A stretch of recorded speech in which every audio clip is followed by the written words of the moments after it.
Bonjour, bon week-end, bienvenue en Normandie pour votre émission Dimanche en politique. Leur cote de popularité fait envie à tous les élus, quel que soit leur bord politique. Ils sont aimés du public et pourtant, on espère ne jamais avoir affaire à eux. Nous avons décidé aujourd'hui de mettre en lumière ceux qui, parfois, au péril de leur vie, sauvent celle des autres. Ils sont pompiers, sauveteurs en mer, bénévoles de la Croix-Rouge et sont nos invités ce midi. Avec nous sur ce plateau, Soisic Violette, bonjour. Vous êtes capitaine des pompiers en charge du développement du volontariat dans le Calvados. On manque de candidats et les petites casernes, on le sait, sont en souffrance, on va l'évoquer. Lucie Binaud, vous êtes une des responsables du recrutement des bénévoles à la Croix-Rouge en Normandie. Y a-t-il une crise du volontariat chez vous aussi? On va en parler. Et Philippe Ozou, vous êtes un des dirigeants de la SNSM en Normandie également. Chonu nous accompagne, oui, évidemment. Bonjour Chonu. Vous avez dit que vous ne vouliez pas faire appel aux pompiers, il fallait pas... Moi je veux en abuser, regardez, on a deux femmes extraordinaires, moi je veux un bouche à bouche tout de suite, et qu'on éteigne la flamme qui est en moi, qui se consume. Flamme d'amour, bien sûr. Chonu, sauvé des eaux, comme d'habitude. Que pensent les Normands? Quel est le regard, justement, des habitants de la région sur ces pompiers, ces sauveteurs? C'est notre rubrique, c'est vous qui le dites avant tout. Quelle image avez-vous des services de secours? Une très bonne, forcément.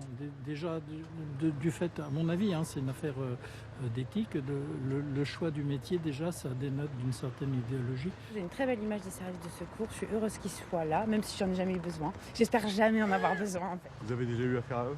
Ouais, plusieurs fois. Et alors, ils étaient là dans les temps? Ah là, dans les temps, non, pas de soucis, nickel. Heureusement qu'ils sont là tous les jours. Et on les remercie. Des fois, c'est pas évident. Parce que bon, quand ils vont citer tout ça, ils ont déjà pas mal de soucis. Faut-il restreindre les appels au 18? Il faut peut-être les filtrer, mais surtout pas les réduire. Pas les restreindre, surtout pas. Restreindre les appels et sur quels critères? Comment? Je sais qu'il y a peut-être des plaisantins qui les utilisent à mauvais escient, mais il y a aussi beaucoup de gens qui en ont besoin. Tout ce qui est le chat qui est dans l'arbre, des choses comme ça. Peut-être sont-ils un peu trop dérangés pour des petites choses sans vraiment grande nécessité, alors que d'autres requéreraient au contraire à une urgence. Comprenez-vous le manque de volontaires dans les casernes? S'ils sont agressés, certainement, oui. Et puis bon, les horaires sont pas faciles. Il faut avoir le temps, quoi. Si on a une profession prenante à côté, le pompier volontaire, il y a des astreintes le week-end, il faut pouvoir adapter son emploi du temps. Je trouve qu'il faut vraiment être généreux pour faire cela. Et qu'on n'est peut-être plus tout à fait assez généreux, C'est ça. en fait. C'est vrai. Voilà, l'avis des Normands donc, sur les pompiers, les bénévoles de la Croix-Rouge également. Est-ce que les gens ont tendance à appeler très facilement, trop facilement le 18, Soisic Violette?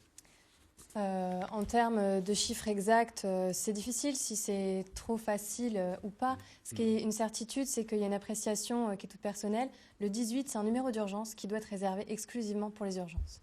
Donc probablement qu'il y a un certain nombre de choses à faire par rapport à ça. C'est-à-dire qu'on le disait il y a quelques instants, c'est quand on a un chat qui est bloqué sur une toiture, on n'appelle pas les pompiers. Effectivement, notre cœur de métier, c'est l'urgence. Il faut bien que tous les gens comprennent ça et ça fait partie aussi de la citoyenneté que d'appeler que pour les choses dont on a vraiment besoin. Parce que quand on est parti sur quelque chose, eh bien, ça veut dire qu'on ne pourra pas être ailleurs.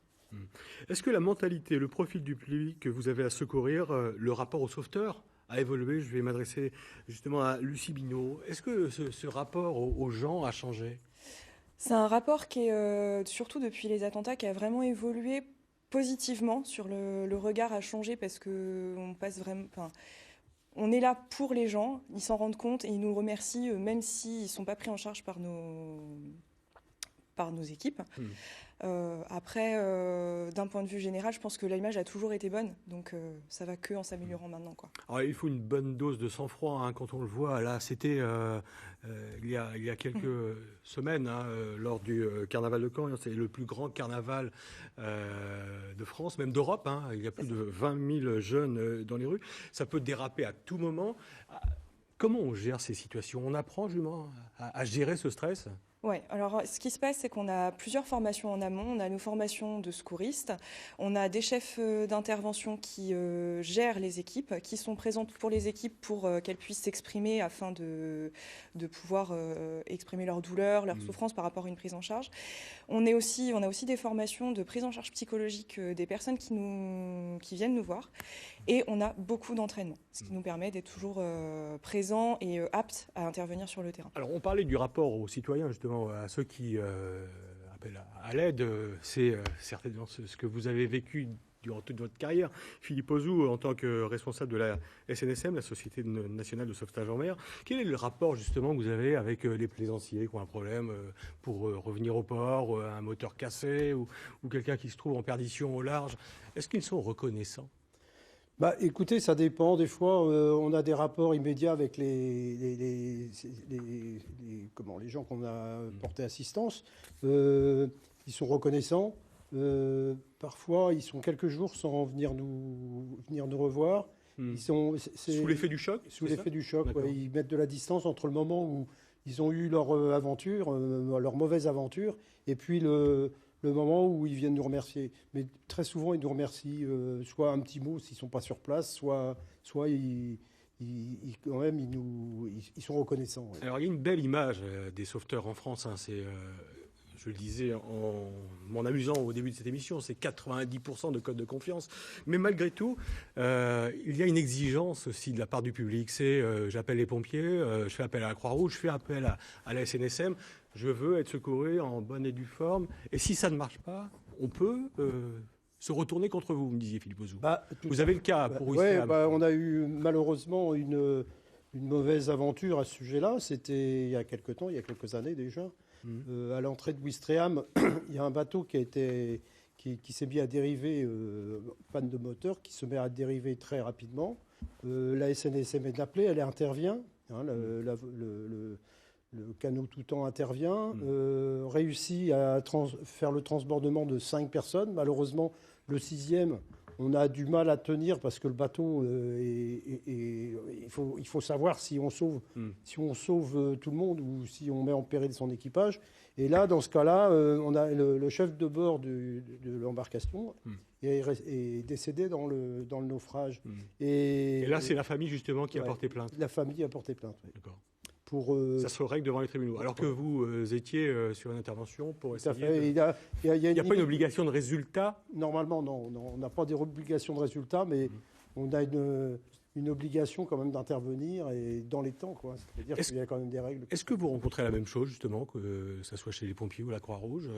Cette pression du public, cette exigence, justement, de ceux qui sont secourus? On a une obligation de moyens, voilà. C'est très clair. On n'a pour autant pas une obligation de résultat, mais c'est vrai qu'on est confronté, je pense que c'est aussi votre cas, à une certaine montée en puissance de la judiciarisation de la société qui fait que, effectivement, les gens peuvent venir nous chercher, et plus particulièrement les assurances, d'ailleurs, en ce qui nous concerne.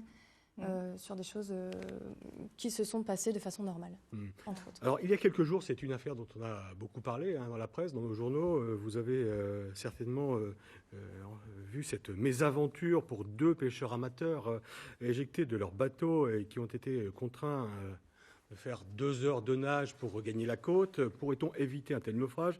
Y a-t-il un relâchement face aux dangers de la mer comme de la route? D'ailleurs, on pourra l'évoquer dans un instant. On pourrait se poser la question. Vous voyez ce sujet d'abord de Leïla Agoram et Claude Leloche. Ils ont frôlé la mort. Philippe et Frédéric étaient partis en copain pour une partie de pêche. Une sortie par Botan-Belle-Mer. Un petit vent de nord-est. Les 2 hommes sont catégoriques. Ils n'ont commis aucune imprudence. Michel est sapeur-pompier à Évreux. Frédéric, technicien réseau. 2 sportifs passionnés par la mer. Il y avait de la houle, mais pas. On a vu sortir avec des coefficients, enfin que des houles beaucoup plus importantes. Non, il n'y avait pas. Voilà, c'est bon. Le bateau il s'est foutu de travers, il nous a éjectés, on est tombé à l'eau. Voilà, maintenant le bateau, ils sont on fait quoi? Faut rentrer. Et là, il faut rentrer. On se pose pas de questions. Non, mais. Voilà, on se pose. Voilà, mais ce qui est important, c'est pas de paniquer. On n'a pas paniqué. On est resté. Voilà. J'ai dit, on nage. Allez, c'est parti, on nage. Allez, entre 1h30, je pense, 1h30, 2 heures. Mais on ne peut pas. Le temps, il est arrêté. Après plus d'1 heure dans une eau à 10 degrés, Ils réussissent à regagner la plage et sont repérés par un promeneur, un policier. Quand on est sorti, c'est pas la sortie en elle-même, c'est quand on est dehors. Ça fait hyper mal. Mais alors, là c'est horrible. Là c'est le réveil. Là c'est le réveil, tout le corps se réveille et là c'est. Et là il se rebiffe et vous contrôlez rien. Là, vous ne pouvez rien contrôler. C'est des tremblements, ça part dans tous les sens. Vous ne pouvez plus parler, vous ne pouvez pas manger. On vous pose des questions, vous entendez bien, vous comprenez bien, mais vous ne pouvez pas répondre. Et le corps part en sucette et on peut pas lutter. On ne peut pas lutter, on a donné toutes nos billes. S'ils ont accepté de témoigner, c'est pour, disent-ils, donner l'exemple, porter les gilets de sauvetage. Les 2 hommes se disent prêts à repartir en mer. Voilà, ils s'en sortent bien, hein, ils ont frôlé la mort, hein, c'est ce qu'ils disaient dans leur témoignage. Est-ce que tout le monde pourrait tenir pendant 2 heures, justement, dans une eau à 10 degrés ? Je pense qu'ils étaient sûrement bien vêtus. C'était des gens qui, apparemment, ils n'ont pas paniqué.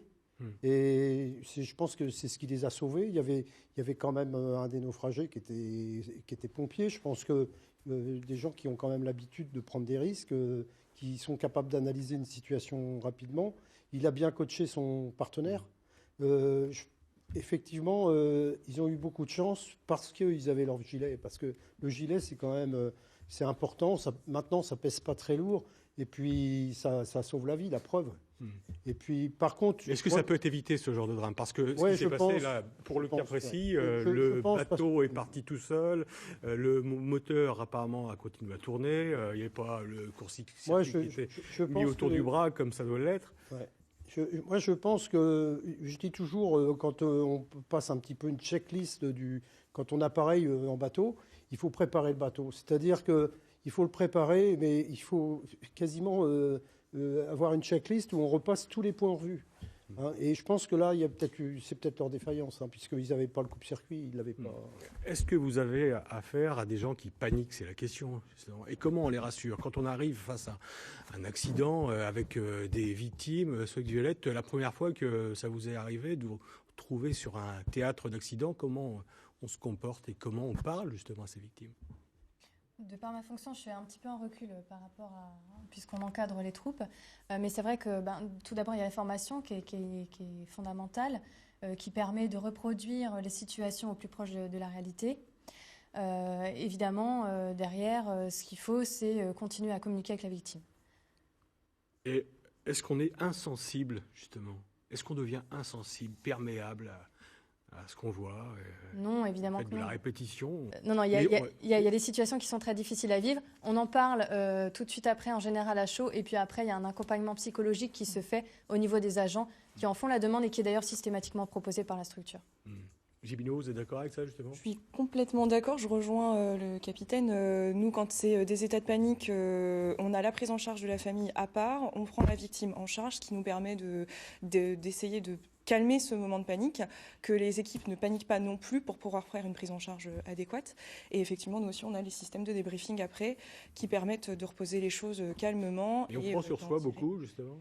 Oui, beaucoup. On prend sur soi. Sur le moment, on est dans l'action, donc on se concentre pour être dans l'action en permanence. C'est après où on a le contre-coup et on réalise ce qu'on a vu, et c'est là où il faut en parler justement pour pas rester avec des choses qui peuvent traumatiser. Et à partir de quand on décide justement de devenir soit pompier, soit sauveteur en mer ? C'est quoi ? C'est une question d'éducation ? On y rêve quand on est petit. Pour vous, ça s'est passé comment, Soisic ? Je pense que ce qu'il y a derrière tout ça, et pour nous tous, c'est la notion de citoyenneté. L'envie de s'engager pour une cause, pour les autres, pour servir la population. Donc voilà, ça part de là. Alors après, ça peut prendre la SNSM, ça peut prendre... Vous avez commencé comme sauveteur en mer ? J'ai commencé comme sauveteur en mer, tout à fait, avant d'intégrer sur les plages pendant 8-9 ans, c'est ça ? C'est ça, une dizaine d'années. D'accord. Voilà. Et après, vous avez eu envie de continuer justement dans cette Je voie des secours. reste peut-être sapeur-pompier, mais les infrastructures faisaient que, donc je me suis tournée vers la SNSM. Alors, il y a une crise du volontariat chez les secouristes, que ce soit chez les pompiers, chez les sauveteurs en mer. Je ne sais pas si c'est vrai également à la Croix-Rouge, mais on manque de bénévoles, c'est ce qu'on dit. Ça pose des problèmes, car dans certains secteurs, les gens ont des occupations professionnelles. Et pour trouver des volontaires, eh bien, c'est pas forcément évident. Comment s'organise la formation des soldats du feu? C'est quelque chose que on peut se poser comme question. Vous voyez ce reportage tourné à Argentan de Jean-Yves Gélébar et Charles Bézard. Un appartement en feu au 2e étage d'un immeuble, c'est l'un des exercices grandeur nature proposés aux pompiers professionnels ou volontaires. Des soldats du feu plus ou moins aguerris qui interviennent rapidement sous le regard vigilant de 2 collègues formateurs. L'opération dure un petit quart d'heure et chacun se retrouve pour un débriefing. J'ai vu une entrée, une pièce sur ma droite. Ouais. Je suis rentré, j'ai fait une reco, il n'y avait personne. Impeccable. Donc après, je suis parti sur ma deuxième mission à l'extinction. Okay. Ça nous permet d'anticiper sur des dangers qu'on pourrait rencontrer sur des cas réels, avec une analyse du feu qui est super importante pour nous au niveau de la sécurité. Ce type de formation appelée feu réel porte bien son nom.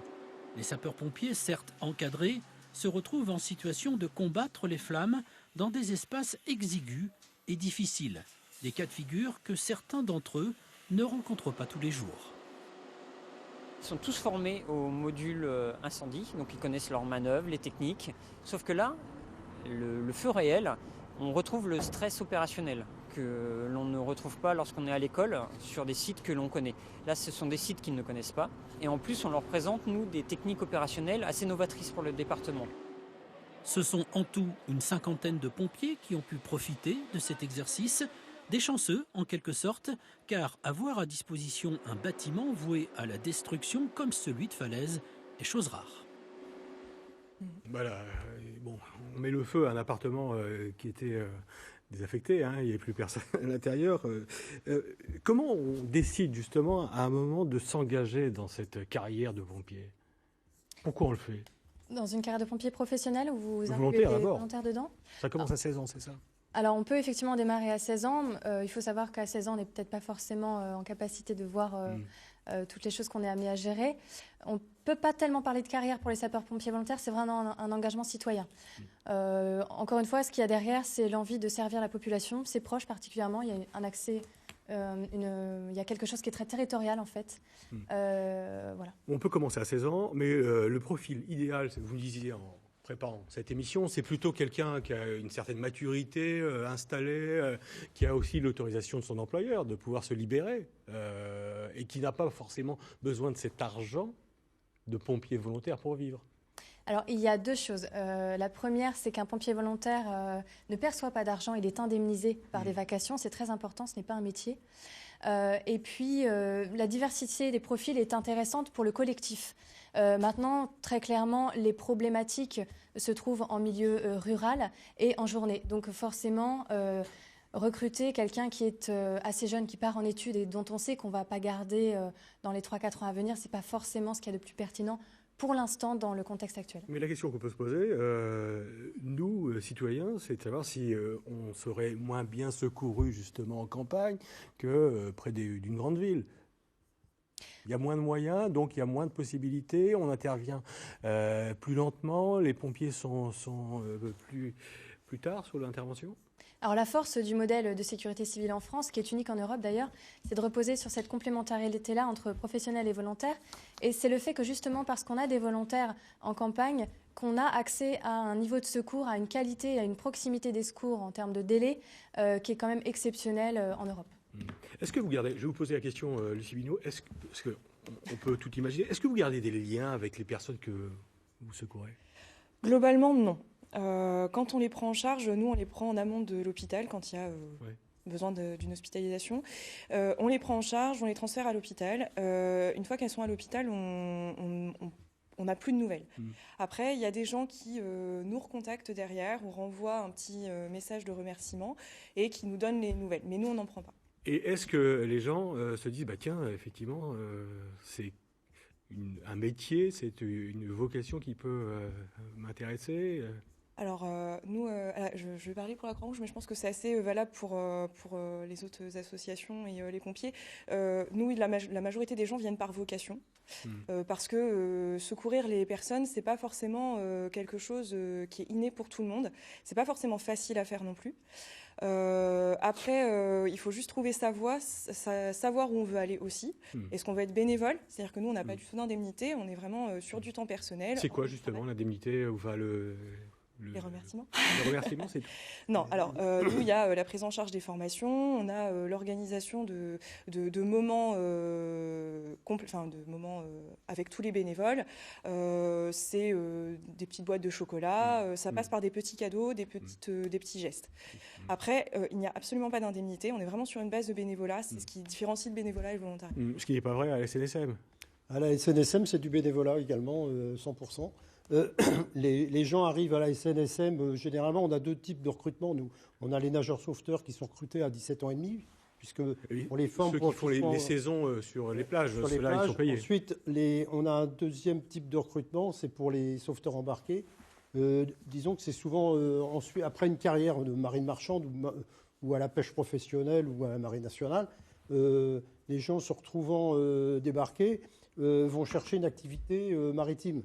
Et généralement, ils viennent spontanément, enfin pour certains, viennent spontanément à la SNSM pour revivre un peu, je dirais, la marine, mais d'une autre manière. Ils sont pas forcément sauveteurs. À bord, il faut un patron, il faut un mécanicien, il faut des équipiers. Oui, c'est ça. Mais j'imagine que pour être recruté à la SNSM, faire une saison en bord de mer, justement, il faut avoir quelques qualités. Ah, tout à fait. Savoir nager, évidemment, mais pas seulement. Bien sûr, on n'apprend pas à nager, nous. Hein. Généralement, ils arrivent, ils savent nager parce que c'est des gens qui aiment énormément l'eau, d'une part. Et puis, d'autre part, on leur donne tous les moyens pour qu'ils soient le plus compétents possible dans l'exercice de la mission. Et entre autres, ils ont aussi, c'est réglementé par l'État, puisque il y a des diplômes obligatoires à obtenir qui sont des diplômes d'État, ne serait-ce que le BNSSA, les premiers secours 1 et 2, les certificats de radio restreint, permis bateau, etc. Alors, on s'aperçoit que dans vos corps de métier, il y a peu de femmes. C'est notamment vrai chez les pompiers. C'est 7% de femmes qui s'engagent dans cette profession. Pourquoi ? C'est 7% chez les sapeurs-pompiers professionnels, c'est un peu plus de 20% chez les volontaires, donc on est sur une moyenne de 14%. C'est vrai que par rapport à nos homologues de la police, où c'est par exemple 10% de plus, bon voilà. Après, il faut savoir que c'est une féminisation qui est croissante, parce qu'il y a une volonté aussi politique de féminiser l'effectif du corps de sapeurs-pompiers. Mais ça garde l'image justement d'un métier difficile, réservé aux hommes, c'est ça ? Alors au-delà de la question des femmes, moi j'ai envie de dire que derrière, il y a peut-être des freins. En termes d'accessibilité, peut-être qu'il faut qu'on travaille sur la représentation que les gens se font de l'activité de sapeur-pompier et donc de ce à quoi doit ressembler un sapeur-pompier. À quoi il doit ressembler justement ? Eh ben, moi je suis sapeur-pompier, voilà, professionnel. Et on s'imagine qu'il faut avoir des capacités physiques, un mental d'acier. Disons que la représentation dans l'imaginaire collectif et qui vient des médias aussi, on est sur plutôt un homme jeune, fort, etc. Voilà. Or, c'est accessible. Et c'est vraiment le message qu'il faut faire passer pour les sapeurs-pompiers volontaires. Après la Croix-Rouge, quelle est la perspective d'évolution quand on a commencé comme bénévole ? Et à quel âge d'ailleurs ?